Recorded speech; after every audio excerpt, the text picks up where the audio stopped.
Hey, what is going on, everybody? And in today's video, I just want to have a little bit of fun during the holidays here and talk about my top 5 guilty pleasure teams. Now, what this means is they are a set of characters that I wish I had the resources to put more into them, and mainly that's because, they really aren't meta anymore, or they kind of missed the mark a little bit in some cases. But as Marvel characters, I really like them and wish I could raise them anyways.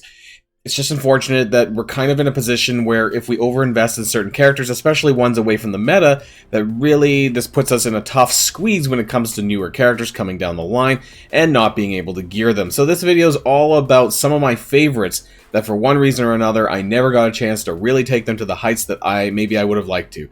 And who knows, maybe they might see a resurgence down the line. So without further ado, let's get this list started.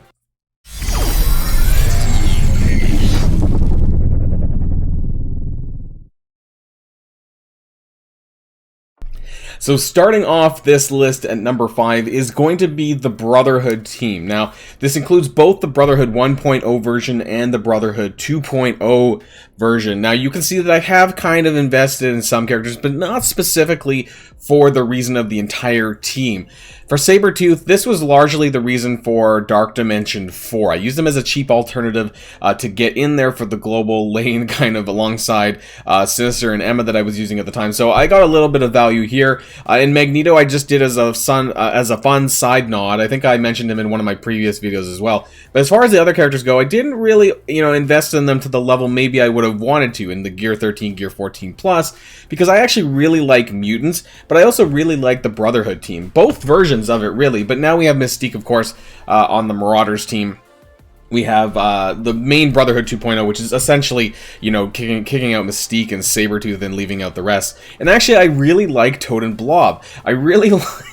You guys are probably experienced with fighting Blob in things like Doom Raid and Dark Dimension, but he actually has a really nice kit, and specifically his passive, it gives the deflex to everyone on enemy turns, so you're spamming deflex on adjacent members, and he's actually, I would say, a little bit more widely applicable outside his team if you just wanted to use it for that passive. Now, of course, it's great if he can stay alive, and he does better in that Brotherhood 2.0 team, but I see this team being broken up a little bit. There's some odd, odds and ends that you can use them for here and there, but realistically, it's very far and few between. So, even though I only have 4 red stars on some of these characters, I kind of wish I could just do a little bit more. If I had a lot more resources than what I do now, and I'm already struggling to kind of think about where my mutant gear is going to go. We have a team, an Excalibur team coming around the corner. So, unfortunately, this is not a team that I want to put heavy resources into, but I kind of want to just as a guilty pleasure side project. And that's what a lot of these sort of guilty pleasure teams going to be on this list is about, is just kind of the characters that I kind of wish I could build a little bit. I know they're not heavy meta right now. Who knows? Maybe they might add in some new characters or some way to adjust this team.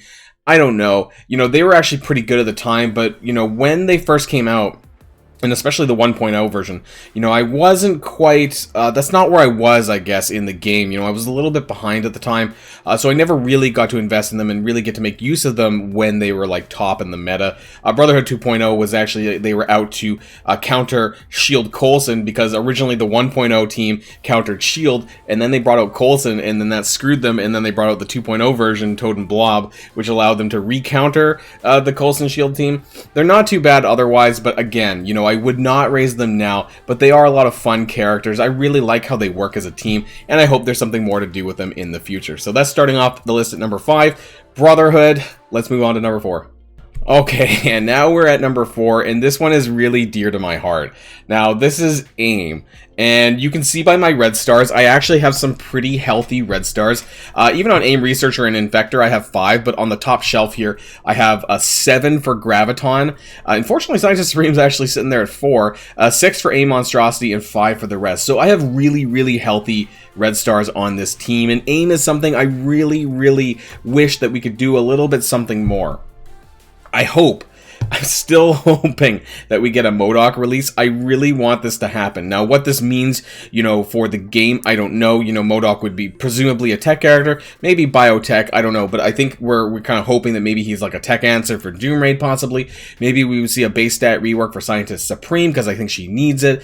I've been tinkering with trying to make Scientist Supreme viable for Doom Raid tech in the interim, but it doesn't work out too well, so it's a little bit unfortunate there. And I have a 7 red Graviton that I just really wish I could do something more about. So I don't know if that MODOK would then come in and kind of revamp this team, if Graviton would still stay on there, probably. I don't know which of these minions I would kick out. I actually do really like the way that the rework happened for AIM as well. But that was a long time ago. I don't know, like two years ago now.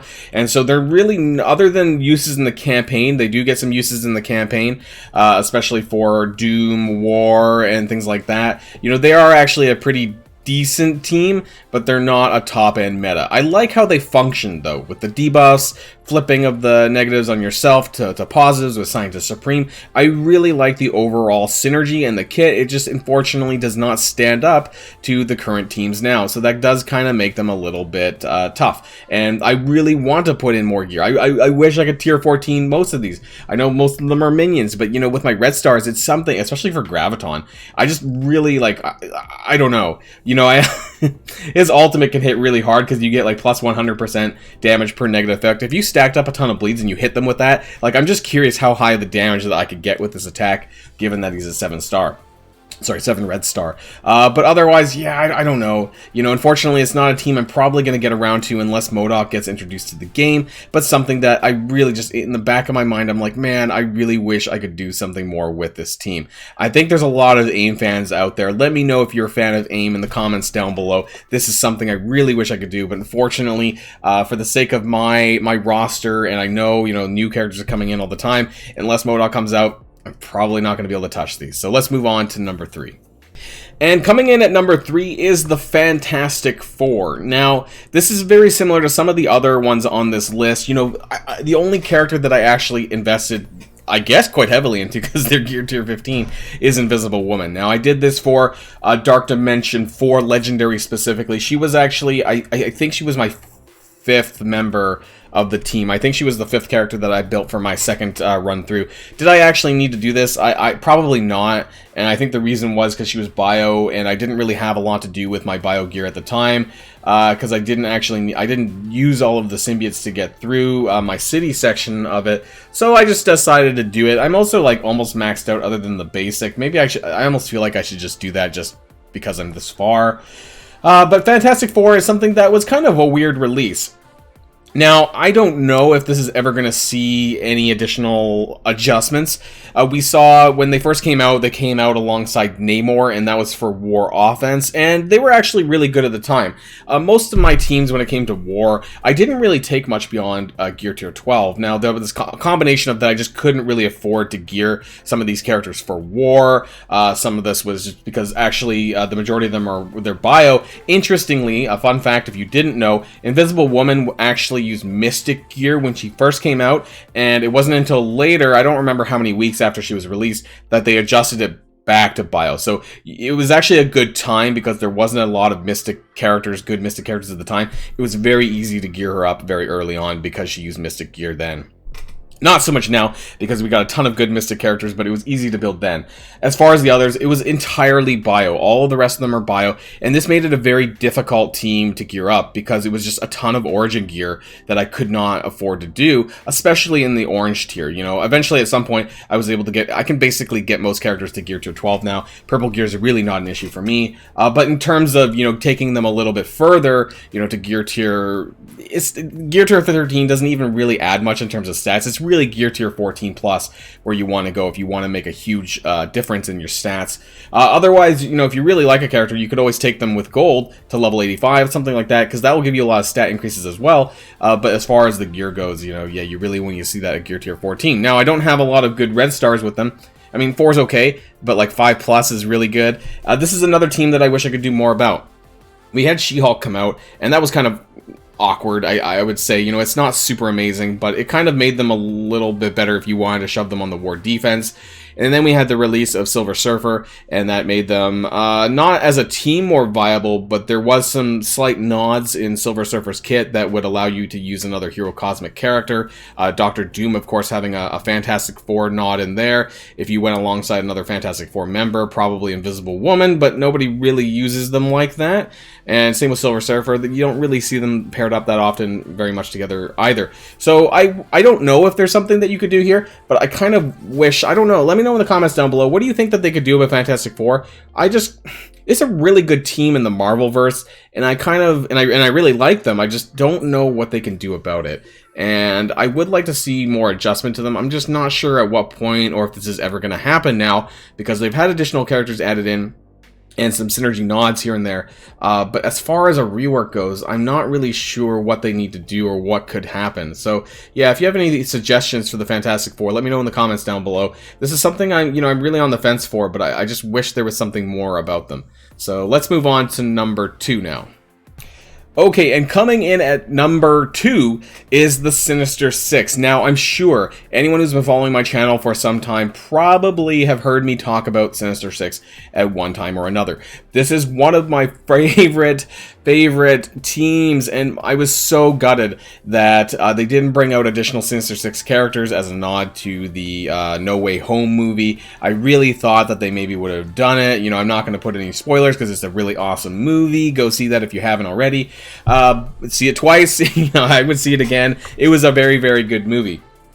My point is that, as far as investment, I've actually put a decent level of investment in this team. I could take them further, but I'm just kind of hoping that, instead of having to invest into Mysterio and Rhino, or even Green Goblin, some people invest into Green Goblin, that we do get 2 more chargeable Sinister Six members down the line. I'm still hoping, fingers crossed, that, we get this in some form or another. I would have liked to see the Lizard, Sandman, Hobgoblin. There's plenty of characters that could have been added to this team that would make it really, really great. I'm kind of almost hoping it in the same sort of way as Fantastic Four, maybe, that we would get maybe 3 characters, but like one main member and then an alternate like war offense or war defense character. So like Sandman for war defense, maybe a generalist character like, I don't know, Lizard, or like some sort of extra support in a weird way, like a cleanser or something, and then we have like an offense character like Hobgoblin. So if you want to choose, whether you want to be focused in war offense or war defense, because a lot of their kits actually, especially with Doc Ock and Electro, are war specific. So their tags, especially in their passives and their abilities, it says in war. I believe her ultimate, which clears stuff, also says in war, clear all positives. So it's not specifically one way or the other, which I really like about the kit and what I really like about the team. Same with Doc Ock, I believe it just says in war, heal when they block, things like that. So it's not specific to one side, which is nice. That being said, they could really elevate this team by, having, like I said, one generalist character and then like a specifically like a Sandman on spawn, safeguard, kind of Adam Warlock style. But now that Adam Warlock's been out for a long time, they could do this, but specifically on like war defense for the Sinister Six, really elevating them to the next level. They could do, now that there's new offensive debuffs like trauma, they could have a Hobgoblin, I don't know, chucking tons of bombs out, and that adds trauma to them in war. We're already kind of having that with Omega Red, but by the time some of these characters come out, I think that's more realistic. And I do have some good red stars. I have 5 red across the board, and well, not for Rhino, but I do have for the others. And Swarm and Electro is where it's really going to count, because they're chargeable, and so it's very unlikely that they're going to be kicked off the team. I just don't really want to invest at this time, even though they're one of my favorite teams, the extra gear required to, not in the gold as well, to get them to level 85. I'm actually pretty close already. I really wanted to take them that next level, but I just didn't see the return, I guess, because I didn't think it was going to make that much of a difference. See, I really like Electro. I like her kit. I like the fact that she can clear positive stats effects. Swarm is actually really interesting as well. I just don't want to invest the bio gear at this time, especially with Web Warriors around the corner, and I would have to do a lot of orange gear to get them to gear tier 14 on both Swarm and Electro. I would maybe consider taking them to level 85 just because I like them, but other than that, unfortunately, they're not going to get the gear. Doc Ock got the gear for obvious reasons, because he's a legendary, and I've been using him in a lot of places. I still use him in Doomray Tech at the moment, and of course in previous Dark Dimensions, but I would really like to see an extra nod to them. I don't really want to invest further into Mysterio and Rhino, and I'm fingers crossed, like I said, hopefully that 2 more chargeables or more come out down the line to bump up the Sinister Six, one of my favorite teams in Marvel. So let's move on to number 1, the team that I really hope gets some love pretty soon. Okay, so coming in at number 1, this is my most requested of me. Please, Scopely, do something about this team. But there's a couple of reasons, and we're going to try and go through this one by one. So Young Avengers is my number 1 most wanted team to come to this game. This is like the equivalent of Tana's Gambit and Rogue. Not to quote him here, because we all know, you know, he does it too, you know, so I'm not making fun of him here at all. But this is my Gambit and Rogue. So I do have some investment in this already for different reasons. Obviously, Miles because of Web Warrior, so this is not actually because of Young Avengers at all.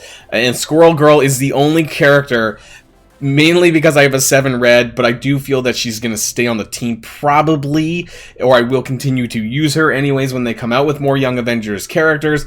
I have this weird thing called the Rule of 7, where if the character's half decent, then I will invest, you know, quite a bit of resources to more or less max them out. I haven't done so yet on my T4s, but without a doubt, if anything comes out regarding Young Avengers, I will do this in a heartbeat. You may have seen that I also have a 7 red on Graviton, who I did not justify as being, at this time anyways, being worth those kind of resources, but if MODOK came out, I would totally do it on him as well.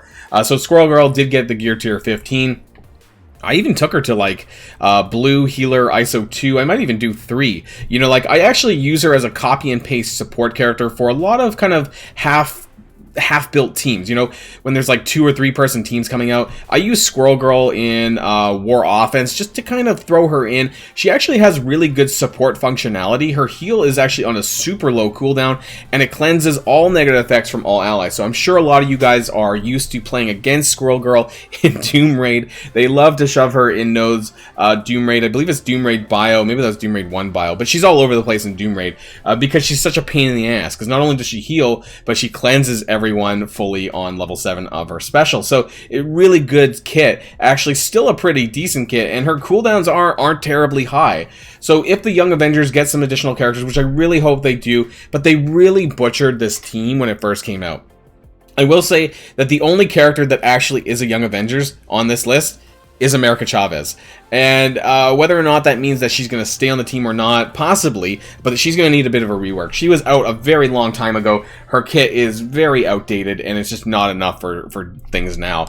But everyone else actually was not a Young Avenger. Miss Marvel and Miles were part of the Champions team. I actually have the comics for that. And Squirrel Girl's a bit of a standalone character. However, you may have seen her in some of the cartoons with Miss Marvel. It's called Marvel Rising, I believe, so she was in that. But as far as the comics go, Squirrel Girl is largely a standalone character. I think she just kind of moves around, you know, with different characters, but she's never been a Young Avenger. I could see, you know, because of the MCU, you know, theme here, Miss Marvel, you know, I think that's Captain Marvel. There's some stuff there, but she was never an official member of the Young Avengers or the Avengers, as far as I'm aware. But of course, with the Marvel game, there's like the Marvel Avengers game and things like that, that she's kind of reappearing here and there.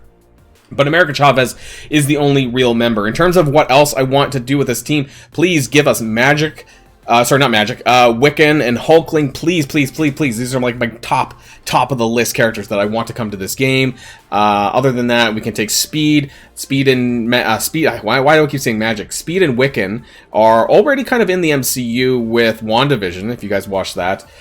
So it's a good chance that they might actually appear, but whether or not they appear as Young Avengers, I don't know. There's Kate Bishop as well. She's a Young Avengers, but there's some rumors about a West Coast Avenger team, so I don't know if she's going to appear there or on Young Avengers. We have Stature already, who is a founding member of the Young Avengers. They could easily do a tag addition to that and make her the tank for the Young Avengers. So there's tons of characters that can either be transformed into the Young Avengers, or some characters that I really want to be in Marvel Strike Force, aka Wiccan and Hulkling. I think this would be really amazing. I don't really care what kind of team this is for. I just really want it to happen, and if any of the characters stay on the team for me, it's going to be Squirrel Girl. I don't really care about the others. I hope that they just kind of like shuffle Miss Marvel off, because she's never really been a pure Young Avengers. America Chavez just really needs a rework, so if they're going to keep her on the team, they need to do something about that. But that's the end of my list. This is my top team that I really wish is fixed, I want to invest more into when there's new characters coming down the line. And if there's more Young Avengers, new Young Avengers, I will definitely G14 them plus all of them, without a doubt. So let me know what kind of guilty pleasure characters and teams that you've been investing in or you want to invest in the comments down below. What are kind of things that you really want to do but you just never got around to doing, or you just can't for whatever reason because of resource management reasons? Would love to hear all of that and more. So that's the end of this video, and until next time, stay safe and healthy, and I'll see you all later. Boilon signing out.